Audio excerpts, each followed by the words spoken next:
दोस्तों स्वागत है आप सभी का तंवर राजपूत वेल्थ में। और यहाँ पर मैं आपको बहुत ही आसान तरीके से जो चीज़ें समझाने की कोशिश करूँगा उस पर थोड़ा सा फोकस करना, क्योंकि जो पहली चीज़ होती है हमको शेयर मार्केट में आने पर जो सीखना चाहिए, पहली बार में जो सीखना चाहिए वो क्या सीखना चाहिए, वही अगर आपको पता नहीं है तो आप शेयर मार्केट में सस्टेन नहीं कर पाओगे। क्योंकि यहाँ से आप देख ही रहे होंगे कि 2 दिन जैसे ही मार्केट गिरा ना, तो इसमें से आप देखोगे कि कम से कम 50% लोग छोड़ के भाग जाएंगे, क्योंकि उनको पता है कि इतना गिर रहा है, मतलब मार्केट उनके बस की बात नहीं है। अगर वो मान लो किसी ने अगर पोजीशन बनाया और 5-10 हज़ार उसका लॉस हो चुका है, जिसको मार्केट के बारे में ज़्यादा कुछ जानकारी नहीं है और जो अभी अभी आया है, तो यहाँ से वो देख कर ही भाग जाएगा, वो आएगा नहीं दोबारा मार्केट में, उसकी हिम्मत ही नहीं होगी। क्यों नहीं होगी? क्योंकि मार्केट कुछ भी नहीं देख रहा ना, ऊपर नीचे कुछ भी नहीं देख रहा है, वो अपनी दिशा में चले जा रहा है। तो ये सब चीज़ें ना वोलेटिलिटी होती है और वो होती भी रहेगी। और देखिए वो ज़रूरत भी है, क्योंकि अगर बायर्स नहीं होंगे तो सेलर्स का क्या मतलब है, और सेलर्स नहीं है तो बायर से क्या मतलब है। मान लो अगर कोई चीज़ है आपके पास में, गोल्ड है, अब गोल्ड यहाँ पर है और इसको कोई बाजार में लेने वाला ही नहीं है, आपके पास गोल्ड है उसको लेने वाला ही नहीं है और कोई बेचने वाला ही नहीं है, तो फिर ये गोल्ड का कोई मतलब नहीं रह जाता। तो इसीलिए सेलर्स और बायर्स आते रहेंगे, लेकिन जो सबसे मोस्ट इम्पोर्टेंट चीज़ है वो क्या है, वो आपको सीखना बहुत ज़रूरी है। और वो क्या है यहाँ पर मैं आपको बता देता हूँ कि वो सपोर्ट और रेजिस्टेंस है। देखिए सपोर्ट और रेजिस्टेंस, अगर आप पहली बार अगर आप नए हैं तो सबसे पहले सब इंडिकेटर को छोड़ दीजिए, सबको गोली मारो, कोई मतलब नहीं है, इंडिकेटर को छोड़ दो। सपोर्ट और रेजिस्टेंस मेन जो 2 चीज़ है उस चीज़ को समझो। अगर इनको समझा तो उसके बाद में सारे इंडिकेटर, उसके बाद सारा प्राइस एक्शन सब कुछ बाद में आता है, लेकिन सपोर्ट और रेजिस्टेंस सबसे पहले आता है। तो यहाँ पर हम लोग देख रहे हैं, देखिए यहाँ पर निफ्टी 50 का चार्ट मैंने लगा कर रखा है, 5 मिनट का चार्ट है, और हम लोग जो बातें कर रहे हैं वहाँ पर 5 मिनट के टाइम फ्रेम में बातें कर रहे हैं, ताकि आपको ये क्या हो कि आप जब इंट्राडे में ट्रेडिंग करो तो भी आपको यहाँ पर एक अच्छा से आपको पता रहे कि मार्केट कहाँ से नीचे जा सकता है और कहाँ पर आपको गलती नहीं करनी है। तो ये सबसे मेन ज़रूरी चीज़ होती है, इसलिए मैं आपको यहाँ पर ये सिखाने की कोशिश करूँगा। अगर वीडियो पसंद आ जाए तो लाइक शेयर कमेंट ज़रूर कर दीजिएगा। तो यहाँ पर मैंने सपोर्ट और रजिस्टेंस ड्रा करके रखे हैं, आपके सामने भी मैं ड्रा करूँगा। अगर आपको नहीं आता है तो आप सीख सकते हैं। और अगर आप हमारे लिंक से जेरोदा का अकाउंट ओपन करना चाहते हैं तो अकाउंट का डिस्क्रिप्शन में यहाँ पर ये लिंक दी गई है, आप जाकर वहाँ से अकाउंट खुलवा सकते हैं। तो चलिए हम शुरू करते हैं, देखते हैं कि देखिए यहाँ पर सपोर्ट रेजिस्टेंस की अगर मैं बात करूँ तो देखो 2 लाइनें होती है, एक तो नीचे, अब ये लाइन हम लोग यहाँ पर इस तरह से बोल रहे हैं, लेकिन ये एक एरिया होता है। एरिया मतलब समझ रहे हो आप, एरिया मतलब एक तरह से जो हम जहाँ से बार बार स्टॉक्स जा रहा आ रहा है उसको एरिया, क्योंकि एक कैंडल बनती है तो वहाँ पर थोड़ा सा ऐसा नहीं है कि एक लाइन पर ही इस तरह से कैंडल बनेगी, उस लाइन का इस तरह से भी बन सकती है। तो ये पूरा का पूरा उस कैंडल का एक एरिया हो सकता है, तो इसलिए आपको इसको हम एरिया बोलेंगे। एरिया मतलब एक थोड़ा सा ज़्यादा, एक लाइन को छोड़कर एक ज़्यादा, लेकिन हम लोग यहाँ पर जो देख रहे हैं वो सिर्फ लाइन को ही देख रहे हैं। पहले तो हम लाइन को ही लेते हैं कि यहाँ पर 2 लाइनें होती है, आपको क्या होना चाहिए, 2 लाइनें, समझ में आया। अब क्या करता है स्टॉक, यहाँ से ये जो रेजिस्टेंस है इसको हम बोलेंगे रेजिस्टेंस और इसको हम बोलेंगे सपोर्ट। इस रेजिस्टेंस से मार्केट नीचे आता है, अब यहाँ पर ये सपोर्ट है, तो यहाँ से सपोर्ट पहली बार में यहाँ पर ये वापस रिटर्न होगा ही होगा। अब ये कितना जाए, इतना जाए कि इतना जाए, ये बोलना बहुत मुश्किल है, लेकिन ये जाएगा ही जाएगा। और वापस से अगर इसको वापस से यहाँ से आएगा तो इस तरह से ये घूमेगा, उसके बाद में अगर इसको निकलना होगा तो इस तरह से निकल कर इस तरह से टेस्ट करके फिर निकलेगा। अगर इसको यहाँ से गिरना भी होगा तो यहाँ से क्या करेगा, यहाँ से मान लो इस तरह से आया, इसको इस तरह से निकलेगा। मतलब कहीं ना कहीं सपोर्ट रेजिस्टेंस को ये रेस्पेक्ट करता है। रेस्पेक्ट मतलब इस तरह से नहीं कि डायरेक्टली आया तोड़ दिया, ऐसा नहीं है, कुछ ना कुछ वो इंडिकेट करेगा, उसके बाद में ही वहाँ से निकलेगा। तो यहाँ से हम लोग वही समझने की कोशिश करेंगे। तो यहाँ से देखो ये वाला जो एरिया, जो ये लाइन दिख रही होगी आपको, ये जो मैंने बना के रखी है, ये एरिया मैंने बना के रखा है, लाइन हम बोल नहीं सकते इसको, एक एरिया बना के रखा है। तो ये एरिया कौन सा है, ये एरिया है रेजिस्टेंस वाला, इसको हम बोलेंगे रेजिस्टेंस। रेजिस्टेंस समझ में आ रहा है आपको, रेजिस्टेंस। तो यहाँ से एक रेजिस्टेंस है। अब ये जो एरिया है नीचे वाला, इसको हम बोलेंगे सपोर्ट। क्या बोलेंगे, सपोर्ट। सपोर्ट समझ में आया होगा कि अगर मान लो कोई, जैसे मान लो कोई टेबल है, टेबल आपको पता ही होगी, यहाँ से कोई टेबल है, मान लो ये टेबल है कोई, अगर हम इसके ऊपर कोई चीज़ें रखते हैं, तो जैसे ये मान लो टेबल है, इसके ऊपर अगर कोई चीज़ इस तरह से गिरती है और यहाँ पर रुक जाती है, तो ये क्या होता है, एक सपोर्ट होता है। लेकिन अगर इसके नीचे से इस तरह से उछल के नीचे गिर जाए तो हम बोल देंगे इसको कि नीचे गिर चुकी है, तो यहाँ पर कहीं ना कहीं सपोर्ट है। तो हमारा जो सपोर्ट है पृथ्वी है, और हमारा रेजिस्टेंस अगर हम बात करें, अगर आपको ऐसे समझ में नहीं आ रहा, तो हम ये भी बोल सकते हैं कि हमारा जो सपोर्ट है वो है पृथ्वी। पृथ्वी मतलब जिस धरती पर हम रहते हैं उसको, और हमारा रेजिस्टेंस, रेजिस्टेंस समझ सकते हो आप, हमारा आकाश या आसमान हम लोग बोल सकते हैं। तो ये हमारा रेजिस्टेंस है, क्योंकि हम लोग बहुत बार यहाँ पर बहुत सारे लोग जाते हैं टेस्ट करने के लिए, तो यहाँ से आप इस बात को समझ सकते हैं। तो ये इस तरह से भी आप समझ सकते हैं कि ये आकाश है और ये धरती है। तो जो आकाश से गिरा है तो धरती पर टिकेगा, और जो धरती पर टिका है वो वापस से उड़ेगा। इस तरह से भी आप यहाँ पर लेकर चल सकते हैं। तो समझ में आ गया होगा पूरी तरह से। अब देखिए, यहाँ से ये आकाश से गिर रहा है, तो वापस से इसने कोशिश की नीचे आने की, नहीं आ पाया। अब किस कारण से नहीं आ पाया वो तो कारण हम बाद में जानेंगे। वापस से कोशिश की इसने, फिर नहीं आ पाया, फिर वापस से कोशिश की, और फाइनली ये यहाँ पर धरती पर आ चुका है। यानी कि ये अपना जो धरती है, या हम बोल सकते हैं पृथ्वी, आ चुका है। अब पृथ्वी पे आने के बाद फिर से इसको उछलना ही पड़ेगा, क्योंकि अब नीचे जाने से पहले इसको थोड़ा सा टेस्ट करना पड़ेगा, क्योंकि एक नीचे पाताल भी है। पाताल में जाने के लिए आपको इसको थोड़ा सा टेस्ट करना पड़ेगा। तो यहाँ से वापस ऊपर उछला, फिर इसी आकाश में गया और फिर नीचे गिरा, और फिर वापस से उछला, फिर वापस से आकाश में गया, और फिर दोबारा यहाँ पर नीचे आने की कोशिश की, लेकिन नहीं आ पाया, और फिर उछल के यहाँ से आपको दिख रहा हो ऊपर चला गया। अब हम बात कर रहे हैं कि हमको कैसे ट्रेड करना है। अब यहाँ पर मैं आपको थोड़ा सा RSI का भी सपोर्ट दिलाऊंगा। सपोर्ट से RSI से आप समझ सकते हो कि कहाँ पर हमको बाय नहीं करना है, कहाँ पर हमको सेल नहीं करना है। देखो, बाय और सेल दो चीज़ें होती है बाजार में, और अगर इन चीज़ को हम समझ चुके हैं तो फिर अपने को कोई पैसा बनाना इससे रोक नहीं सकता। तो पैसा बनाने से कोई नहीं रोकेगा अगर आप ये चीज़ समझ गए। तो देखिए, अब यहाँ पे मैंने RSI भी लगा रखा है, आपको दिख रहा होगा। इसमें मैंने कोई सेटिंग नहीं की है, जो इसका 20 और 80 जो है वही है, मैंने कोई सेटिंग नहीं की है। पर फिर भी मैं आपको जो बताने की कोशिश कर रहा हूँ कि देखिए RSI क्या बताता है कि यहाँ पर जो 80 पर रहता है तो इसको हम क्या बोलते हैं, इस एरिया को हम क्या बोलते हैं, ओवरबॉट। ओवरबॉट मतलब समझते हो ना आप, ओवरबॉट मतलब ज़्यादा बाइंग हो चुकी है, अभी यहाँ से मार्केट को गिरने के चांसेस ज़्यादा है, आया समझो, इसको हम ओवरबॉट बोलते हैं। और जो ओवरसोल्ड एरिया नीचे का, इसको ओवरसोल्ड एरिया बोलते हैं। ओवरसोल्ड यानी कि बहुत ज़्यादा ही सेलिंग हो चुकी है, अभी यहाँ पर सेलिंग होने का चांसेस बहुत कम है। तो इस तरह से हम लोग अगर इसको हिंदी में सोच ले कि यहाँ पर क्या बैठे हैं, अभी यहाँ पर मार्केट ओवर वैल्यूड हो चुका है। मतलब यहाँ बोल सके, अगर हिंदी में अगर चाहें तो इसको हम बोल सकते हैं कि यहाँ पर जो भी है सेलर, यहाँ पर जो बेचने वाले लोग थे खत्म हो चुके हैं, मतलब सॉरी बाइंग करने वाले लोग खत्म हो चुके हैं। अभी यहाँ पर सेलिंग करने वाले लोग बचे हैं, तो यहाँ पर सेलिंग होगी। और यहाँ पर कौन लोग बचे, यहाँ पर सेलर बचे, सॉरी यहाँ पर बायर बचे हैं। तो यहाँ से अभी क्या हो सकती है, बाइंग हो सकती है।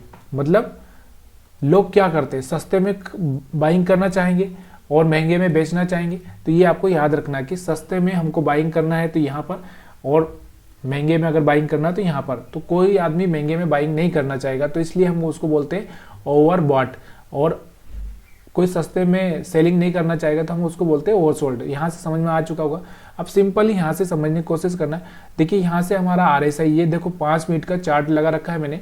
निफ्टी 50 का चार्ट मैं आपको समझा रहा हूँ, बैंक निफ्टी का भी आप इसी तरह से, किसी स्टॉक का भी इसी तरह से आप समझ सकते हो। तो यहाँ से मैं निफ्टी 50 का चार्ट समझा रहा हूँ आपको, इस बात का ध्यान रखना। तो यहाँ से आप देखो कि यहाँ से क्या दिख रहा है आपको, हमारा जो RSI है। चलो मैं थोड़ा सा इसको बड़ा कर देता हूँ, बहुत सारे लोगों को बराबर से दिख नहीं रहा होगा। तो यहाँ से आप देख सकते हैं कि यहाँ से आपको दिख रहा होगा हमारा कौन सा जोन आ चुका है, oversold zone, sorry overbought zone हो चुका है। ओवरबॉट जोन हो चुका है मतलब रेजिस्टेंस। ओवरबॉट को हम क्या बोलेंगे, देखो यहाँ से ओवरबॉट, यहाँ से मैं आपको लगा देता हूँ ओवरबॉट, जिसको हम लोग शॉर्टकट में बोल सकते हैं OB, ओवरबॉट, सॉरी OB। हाँ, और इसको हम बोलेंगे रेजिस्टेंस। देखिए OB बराबर R, तो यहाँ से आपको याद रखना है कि OB बराबर R।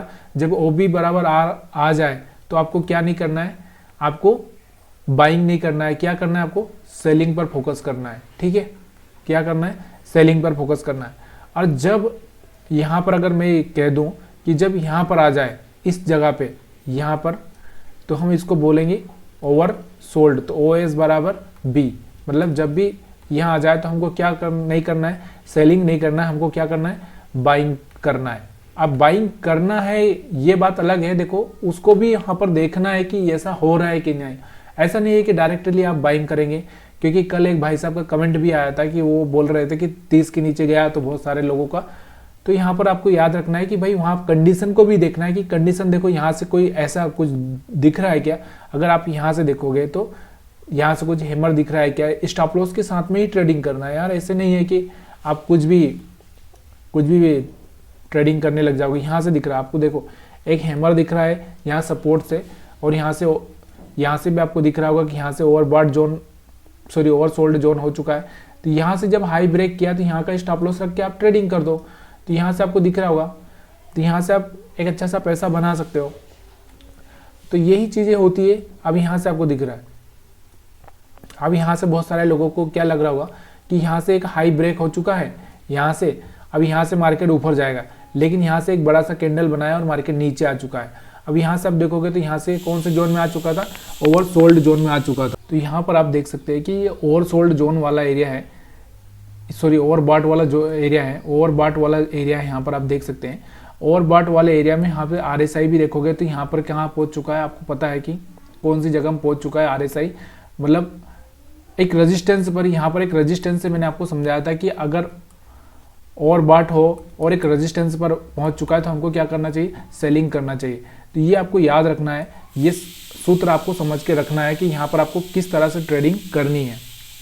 अब उसके बाद में अगर हम और भी देखें तो और अगर आपको देखना है तो यहाँ पर ओवरसोल्ड वाला एरिया, तो यहाँ से आपको देखना है नीचे की साइड में, देखो ये वाला ओवरसोल्ड वाला एरिया है। तो इस एरिया में आपको यहाँ पर क्या देखना है, यहाँ पर देखो, यहाँ पर इस एरिया में अगर आप देखोगे तो यहाँ पर भी आपको ये समझ में आना चाहिए कि यहाँ से आपको क्या करना चाहिए, बाइंग करनी चाहिए।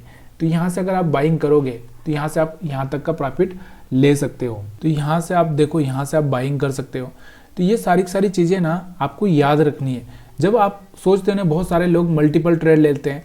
मल्टीपल ट्रेड क्यों लेते हैं, वो इस चीज़ को समझ ही नहीं पाते कि किस जगह पे उसको बाइंग करनी चाहिए और किस जगह पे उसको सेलिंग करनी चाहिए। वो यहाँ पर भी बाइंग करते हैं, यहाँ पर भी सेलिंग करते हैं, कुछ भी करते रहते हैं। तो यहाँ से आपको दिखना है कि यहाँ से एक ब्रेकआउट दिख रहा होगा आपको। ब्रेकआउट तो हुआ नहीं मेरे भाई, ब्रेकआउट तो फेल हो चुका है। आपको लग रहा होगा यहाँ से ब्रेकआउट हुआ और आप यहाँ से बाइंग करके फंस जाते हो, लेकिन मार्केट यहाँ पर सेलिंग में आ चुका है। तो ये जो चीज़ें हैं ना, आपको सीखनी बहुत ज़रूरी है, तभी जाके आप पैसा बना पाओगे, अदरवाइज आप नहीं बना पाओगे। इसलिए मैं आपको यहाँ पर रेजिस्टेंस और सपोर्ट की बताने की कोशिश कर रहा हूँ। अगर वीडियो पसंद आ रहा हो तो प्लीज़ यार लाइक शेयर कमेंट करना मत भूलिए, क्योंकि बहुत बार क्या होता है आप लोग कमेंट करते ही नहीं।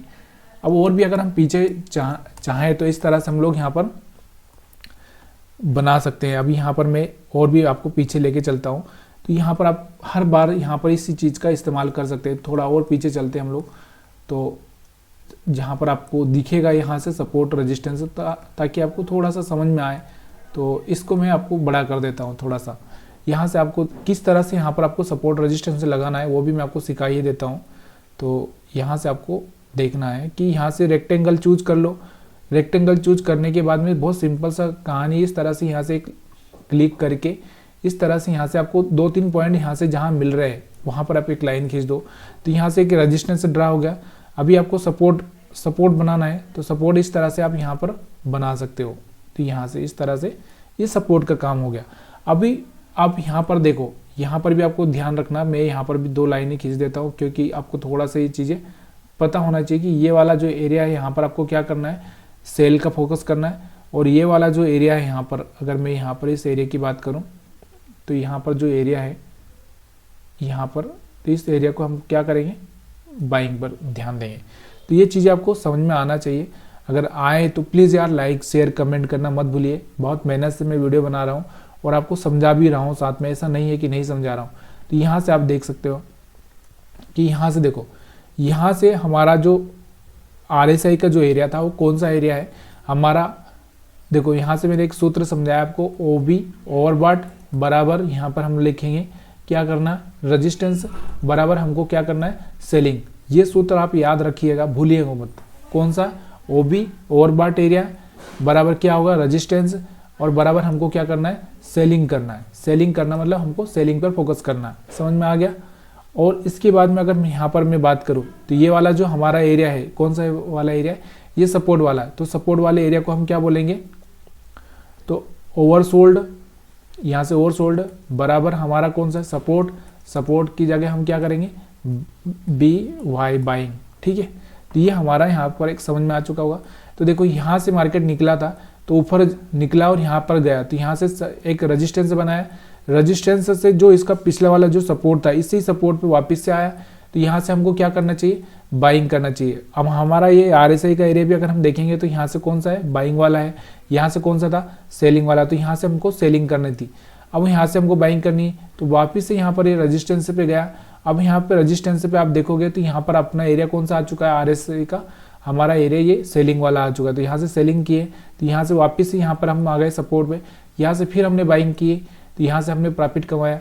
लेकिन ये यहाँ पर नहीं जा पाया, इसलिए हमको इस बीच में कुछ भी हाथ नहीं लगाना है, यहाँ से रुकना है। फिर यहाँ पर आया सपोर्ट पे, सपोर्ट पे कोई सिग्नल मिला क्या, सपोर्ट पे यहाँ पर एक सिग्नल मिला है हैमर कैंडल जैसा, तो यहाँ से फिर बाइंग कर सकते हैं हम लोग। तो यहाँ तक का, अभी यहाँ से ये एरिया कौन सा आ चुका है, यहाँ से आपको ये एरिया समझ में आ रहा होगा कौन सा एरिया आ चुका है, ये वाला एरिया आ चुका है सेलिंग वाला। तो टॉप में कौन सा सेलिंग वाला, तो यहाँ से हमको सेलिंग पर फोकस करना है, लेकिन सिग्नल मिलने दो तभी जाके सेलिंग करना है। ऐसा नहीं है कि आप सिग्नल नहीं मिला, यहाँ से ब्रेक किया था आपने सेल किया होगा, लेकिन यहाँ से वापस से आपका एक स्टॉप लॉस हिट हुआ, फिर से आपने यहाँ पर सेलिंग किया, तो यहाँ तक का आपको प्रॉफिट हो चुका है। तो ये जो चीज़ है ये सीखना ज़रूरी है। तो ये सब चीज़ें मैंने आपको खुल के बता दी है कि देखिए अगर आपको पैसा बनाना है, सच में अगर पैसा बनाना है ट्रेडिंग से, तो आपको ये जो चीज़ करनी ही पड़ेगी, ये वाली जो पहली चीज़ है वो ही सीखनी पड़ेगी, तभी जाके आपका पैसा बना गया।